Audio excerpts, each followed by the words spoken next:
America ફરી ગોળીબારની ઘટનાથી હચમચી ગયું છે. અમેરિકાના વોશિંગ્ટનમાં ગોળીબારની ઘટના સામે આવી છે. આ ગોળીબારમાં ઓછામાં ઓછા 4 થી 5 લોકો ઘાયલ થયા છે. ઘટનાની જાણ થતાં જ ઇમરજન્સી રિસ્પોન્સ ટીમો ઘટના સ્થળે પહોંચી હતી અને મામલાની તપાસ શરૂ કરી હતી. હાલ પોલીસ આ મામલે સક્રિય રીતે તપાસ કરી રહી છે. જાણકારી અનુસાર હુમલો વોશિંગ્ટન ડીસીમાં ગુરુવારે રાત્રે લગભગ 9 વાગ્યાની આસપાસ થયો હતો. આ ઘટના ઉત્તર પૂર્વ વિસ્તારમાં બની હતી કે જેમાં 3 પુરુષ અને 1 મહિલા ઘાયલ થયા હતા.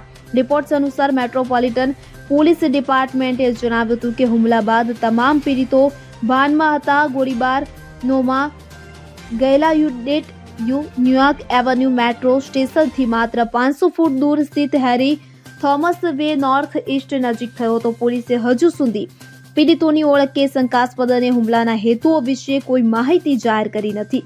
ઉલ્લેખનીય છે કે આ પહેલા અમેરિકાના ન્યુયોર્ક ક્વીન્સ સ્થિત અમાઝુરા નાઇટ ક્લબમાં જોરદાર ગોળીબાર થયો હતો, જેમાં ઓછામાં ઓછા 11 લોકોના મોત નીપજ્યા હતા અને ઘણા લોકો ઘાયલ થયા હતા. Bureau report CN24 news. હવે જુઓ દેશ દુનિયાની તમામ ખબરો તમારી આંગળીના ટેરવે.